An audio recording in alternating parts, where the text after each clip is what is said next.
Break के बाद आपको खुशामदीद कहते हैं। अब सिंध हुकूमत और वफाक एक बार फिर आमने सामने आ गए हैं। आज सिंध असम्बली में वज़ीर आला सिंध उन्होंने भी गुफ्तगू की और उन्होंने वाज़ेह तौर पर कहा कि हम जो वफाक का टैक्स है वो इकट्ठा नहीं करेंगे। उसके ऊपर बहुत सारी वजूहात भी उन्होंने दी। पाकिस्तान पीपल्स पार्टी के मुतादिद रिजर्वेशंस लगातार आ रही हैं। साथ ही साथ ज़रा ये भी जानेंगे कि आज जो स्टॉक एक्सचेंज पर हमला हुआ, पुलिस ने बड़ी बरवक्त कार्रवाई की, इसके पीछे मुहर्रिकात क्या है। ज़ाहिर है पाकिस्तान पीपल्स पार्टी की हुकूमत है, जो सूबाई वज़ीर दाखिला है वहाँ के हैं, और जो उधर का दिखाया गया एक जवाबंदी दिखाई गई, उसका बहुत बड़ा हाथ है। पेट्रोल की कीमतों पर पाकिस्तान पीपल्स पार्टी का मौक़िफ़ क्या है। राजा परवेज़ अशरफ साहब भी बरी ज़िम्मा हो गए हैं, वो बरी हो गए हैं मुताबिक केसेस में। इसके ऊपर बात करेंगे। हमारे साथ मौजूद है रहनुमा पाकिस्तान पीपल्स पार्टी सैयद कुमैर शाह साहब। शाह साहब बहुत बहुत शुक्रिया सर आपके वक्त का। सबसे पहले तो सर ये कहिएगा कि सिंध और वफाक के आपस में तहफ़्फ़ुज़ात क्या है। आज तो वज़ीर आला सिंध साहब ने यह भी कह दिया कि वफाक के जो टैक्सेस हैं वो हम इकट्ठे नहीं करेंगे। अब हुआ क्या है, क्या रिजर्वेशन तहफ़्फ़ुज़ात हैं क्या असल में? बिस्मिल्लाहिर्रहमानिर्रहीम। सर सीएम साहब ने ये बिल्कुल नहीं कहा जिस तरीके से उसको लिया जा रहा है। उन्होंने ये कहा कि ये वो टैक्सेस हैं जो कि फेडरल गवर्नमेंट के टैक्स थे और जो हम उसको जमा करके फेडरल गवर्नमेंट को दे रहे थे। सही है। और उसके जो हमारा सिंध का शेयर बनता है ओवरऑल वो हमें नहीं मिल रहा। तो ये जो गवर्नमेंट के टैक्सेस हैं ये लोग खुद कलेक्ट करें और खुद ही ये जो उनके खजाना है या जो स्टेट बैंक है या जो भी इनके फाइनेंशियल डिपार्टमेंट्स हैं उनमें खुद ही अप्लाई जमा करें। होता ये था कि वो सिंध गवर्नमेंट जमा करती थी और फेडरल गवर्नमेंट को वो लोग देते थे। तो और उससे जो सिंध का शेयर बन रहा है वो सिंध को प्रॉपर नहीं मिल रहा था। तो उस बुनियाद पे ये सीएम साहब ने स्टेटमेंट जारी किया। ठीक है, ये जो बजट अभी वफाक का है इस पर पाकिस्तान पीपल्स पार्टी का या सिंध हुकूमत के तहफ़्फ़ुज़ात क्या है कुमैर साहब? सर मैंने पहले भी अर्ज किया है आपके ही शो में, हमारे पीपल्स पार्टी के जितने भी रहनुमा हैं वो भी बार बार floor of the parliament, social media, electronic media, print media के जरिए बताते रहते हैं। सर बात सिर्फ ये है कि बजट की उम्मीद एक अच्छी थी कि कोई अच्छा बजट आएगा। आप देखें कि उसमें ना तनख्वाहें बढ़ी सर लोगों की, ना हेल्थ पे कोई इतने पैसे रखे गए, ना टड्डी दिल पे इतने पैसे रखे गए, ना कोई ऐसा डिजास्टर के लिए पैसे रखे गए, या चलो कोई कोविड के लिए सर कोई स्पेशल पैकेज दिया जाता। सिंध गवर्नमेंट का भी तो सर बजट आपके सामने है ना। आप देखें कि ऑन गोइंग स्कीम्स पे भी उन्होंने कोई पैसे नहीं रखे। न्यू स्कीम्स पे भी उन्होंने ये कहा कि हम हेल्थ के लिए नई स्कीमें जितनी ज्यादा से ज्यादा दें, हेल्थ पे स्कीमें दें, ताकि आगे अगर कभी कोई ऐसा मसला हो तो हम उस पर इजीली उसका हमारे पास कोई ना कोई होमवर्क होना चाहिए। हमारे गवर्नमेंट के अफसरान हैं उनके लिए सर जो फ्रंट लाइनर्स हैं, हमारे पुलिस वाले, हमारे डॉक्टर्स, हमारे दूसरे जो भी मेडिकल स्टाफ हैं, उनके लिए तनख्वाहें बढ़ाई गई क्योंकि जाहिर सी बात है कोविड चल रहा था। कोविड के दौरान जो उनकी एक्स्ट्रा ड्यूटीज होती हैं वो नहीं हो रही थी, जो उनको बोनसेस मिलते हैं वो नहीं मिल रहे थे, तो उनकी इसीलिए तनख्वाहें बढ़ी गई, उनकी हौसला अफजाई के लिए। फिर सर आप देखें कि इसमें हमारा बिजनेस कम्युनिटी कितना ज्यादा मुतासर हुआ। कोई वफाकी गवर्नमेंट की तरफ से बिजनेस कम्युनिटी के लिए कोई ऐसा पैकेज नहीं दिया गया। सिंध गवर्नमेंट ने इमदाद अलग रखी गई छोटे शॉपकीपर्स के लिए, बड़े जो जिनका नुकसान हुआ उनको लोन के उसमें वो अलग रखा गया। टड्डी दिल का सर पर एग्रीकल्चर का इतना नुकसान हुआ, वही सिंध गवर्नमेंट ने उसमें एग्रीकल्चर पे अलग पैसे रखे गए, छोटे एग्रीकल्चरिस्ट के लिए और बड़े के लिए सेम एज ए लोन अलग रखा गया। तो ये सारी बातें सर ये वफाकी गवर्नमेंट ने नहीं की, ना इसको उस तरीके से पैसिफिक तरीके से बताया गया है, ना ऐसा कुछ दिया गया है। और लेकिन कुमैर साहब ये जो गैर तरक्याती जो खर्चे थे उसके लिए सिंध हुकूमत ने 100 अरब रुपया क्यों मुख्तस किया है? गैर तरक्याती सर गैर तरक्याती जो खर्चे हैं उनके लिए 100 अरब रुपए क्यों मुख्तस किए गए? सर वो उनको भी गैर तरक्याती के उसमें नहीं रखा गया, उसमें भी वो स्पेशल पैकेज रखे गए ताकि कोई ऐसा आप देखते हैं कहीं कोई इमरजेंसी आ गया है, कोई जरूरी कोई चीज बनानी है जो कि अरसे से रही हुई है, कोई ऐसा स्पेशल पैकेज देना है, वो उस हिसाब से दे गया। और वो पैकेज जो गैर तरक्याती जिसका नाम रखा गया है, वो एज एन हेल्थ में भी यूज हो सकता है सर, वो एज एन एजुकेशन में भी यूज हो सकता है, वो उस हिसाब से रखा गया है। ठीक है, स्टॉक एक्सचेंज पर जो हमला हुआ है, पुलिस ने बड़ी बरवक्त कार्रवाई की है। जाहिर है पाकिस्तान पीपल्स पार्टी की वहां हुकूमत है, वेरी अप्रिशिएटेबल। सबसे पहले पुलिस, इस पर कोई कमेंट दें।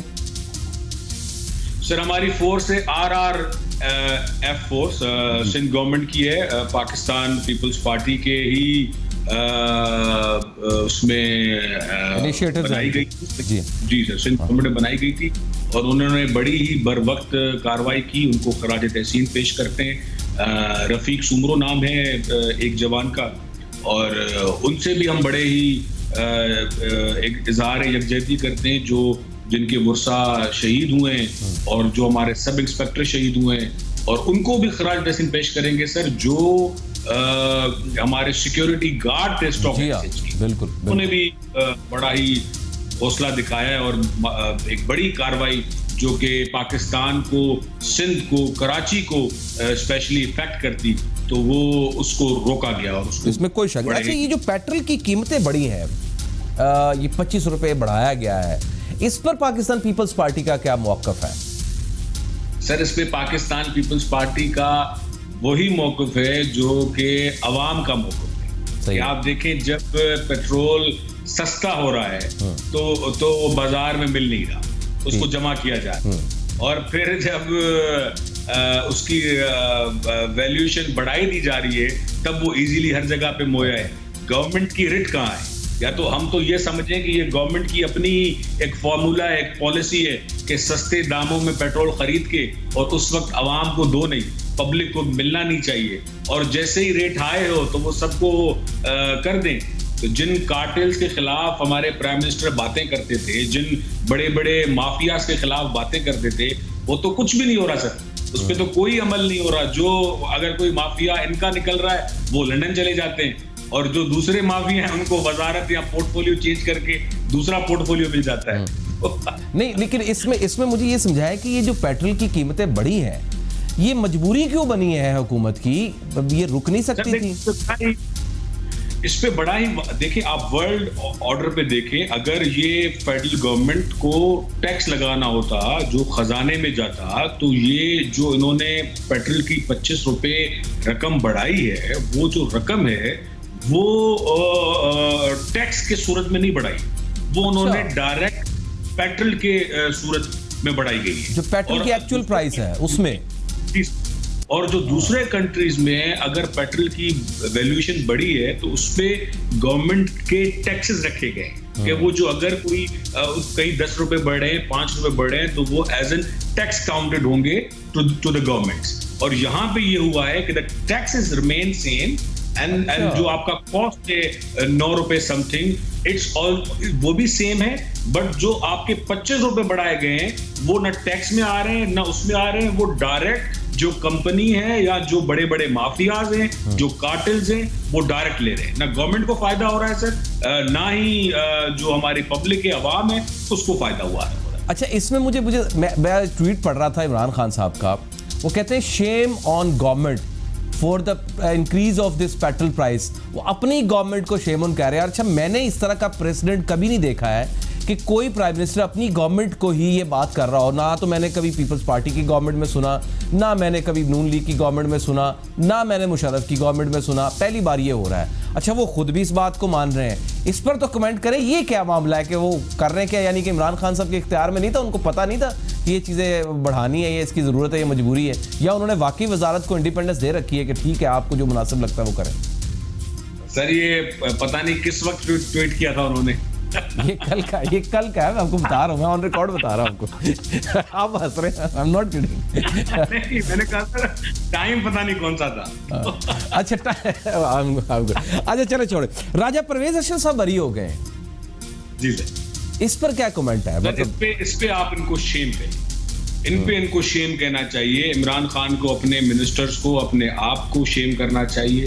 जो दूसरे हमारे आजकल तो हमारे दोस्त हैं, और लेकिन मैं ये बड़ी ही उनको हम अर्ज करके ये कहेंगे कि at least they should say sorry to the Raja Sharaf Sahab, at least they should write as a tweet on sorry कि जो जब उनकी फेडरल गवर्नमेंट थी या जब इमरान खान साहब गवर्नमेंट में नहीं हुआ करते थे या जो राजा परवेज शरफ साहब को कहते थे, इवन नैब शुड से सॉरी कि आप ये तो नहीं कर सकते ना सर कि आप एक बंदे को उनकी तजलील करें, एक खानदान की, एक इज्जत की, और आप तजलील सिर्फ उसकी नहीं कर रहे सर, आप उसके पूरे खानदान की, कम्युनिटी की, उसकी पॉलिटिकल पार्टी की एफिलिएशन की, सबकी तजलील कर रहे हैं और फिर साबित कुछ नहीं हो रहा। तो at least you should say sorry. और फिर अपने उस चीज को छुपाने के लिए, जैसे ये प्रेसिडेंट आसिफ अली जरदारी साहब के साथ करते हैं, जब वो भी बरी जुम्मा होते हैं तो फिर ये दूसरे झूठे केस बना देते हैं ताकि चलो भाई उसमें से तो बरी जुम्मा हो गए,